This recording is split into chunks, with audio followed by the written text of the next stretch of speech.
حي على الفلاح.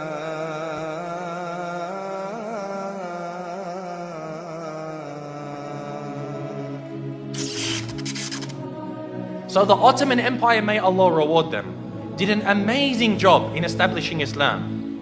However, it wasn't just this. Many of us already know about this. We know that they conquered Constantinople. But as I said, there's much that we don't know.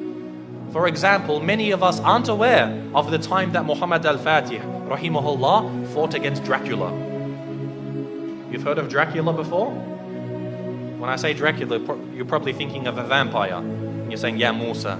You're telling me that Muhammad al-Fatih fought a vampire? What's next? He fought Superman? No. Dracula was a real man. There was a real man named Dracula, and he ruled over the southern part of the country of what we call today Romania. Now, Muhammad al-Fatih, rahimahullah, as he began to advance into Eastern Europe, for example, Bosnia, Serbia, Hungary, all of these lands, the people of Wallachia, of southern Romania, they wanted to fight against the Ottomans. However, they were very weak, and so they had to make a peace deal with him. So as part of this peace deal, Muhammad al-Fatih, rahimahullah, he said to the ruler, he said, you have to send me 2 of your sons, and we will send them to Istanbul to be educated. So he sent his 2 sons. One was named Vlad, and one was named Radu. Now Vlad is the one who we know as Dracula, because the word Dracula, it means son of Drakul, which was the name of his father. Drakul, it means shaitan, it means a devil. So he's the son of shaitan, and this is actually quite relevant. It's rather fitting when you hear about this man. What happened was, they went to Constantinople, they studied about Islam, and his brother actually became Muslim. So the brother of Dracula, Radu, became a Muslim.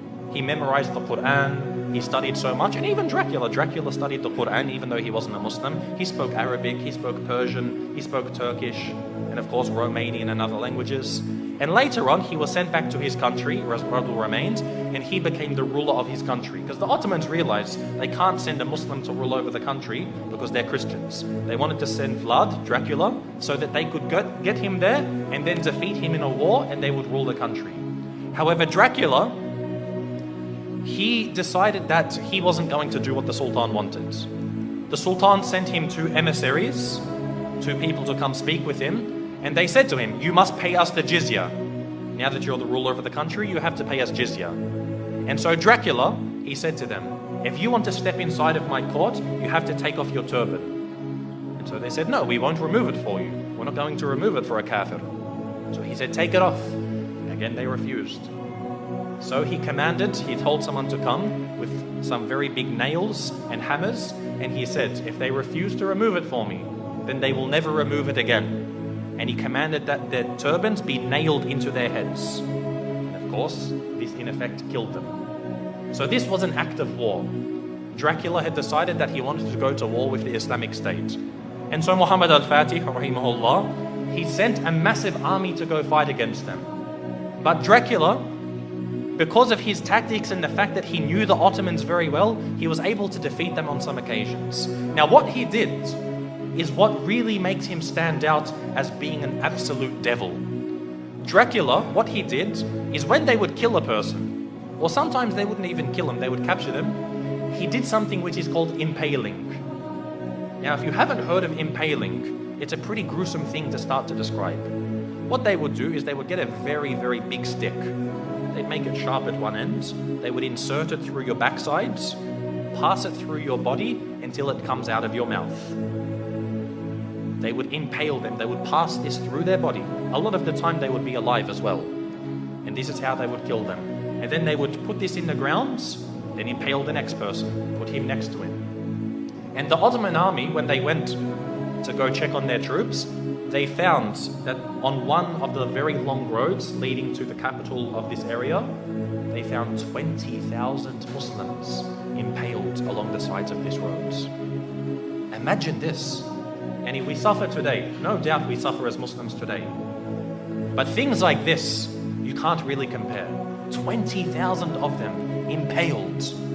You can imagine how Muhammad al-Fatih, rahimahullah, feels. To see even one Muslim killed is too much. But to mutilate their bodies after this, This was something which was, beyond what was acceptable. And so he decided to send Radu, who was the brother of Dracula. He sent him to go fight against his own brother. And eventually Radu, rahimahullah, he was able to actually eventually catch up with his brother. This is after he commits so many more atrocities. Even the Christians, they started to back off from him. Because what happened was he, being Romanian, he was Orthodox, he wasn't Catholic. But he actually said to the Pope, he said, if you give me some more troops, I'll become a Catholic for you. Anything you want, I'll change my religion for you. He couldn't care. He wasn't a man of true belief.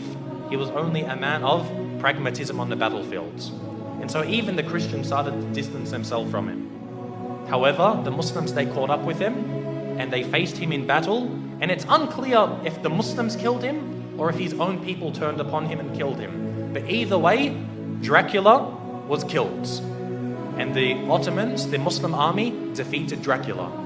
And so what they did was they removed his heads and they took it to the city of Istanbul and they put it on a very, very large stick. They impaled his head and put it at the gates of Constantinople, where it stood for about 2-3 months, to say, if you want to be like this man, wage war against us. This was the demise of Dracula. And again, as Muslims, most of us won't even know about this. How many people know that Dracula was a real man? And we as Muslims, we fought him and we killed him.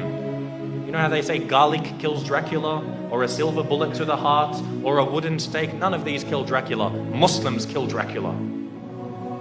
So anyone who wants to follow the way of Dracula, they will face the same wrath from the Muslim Ummah.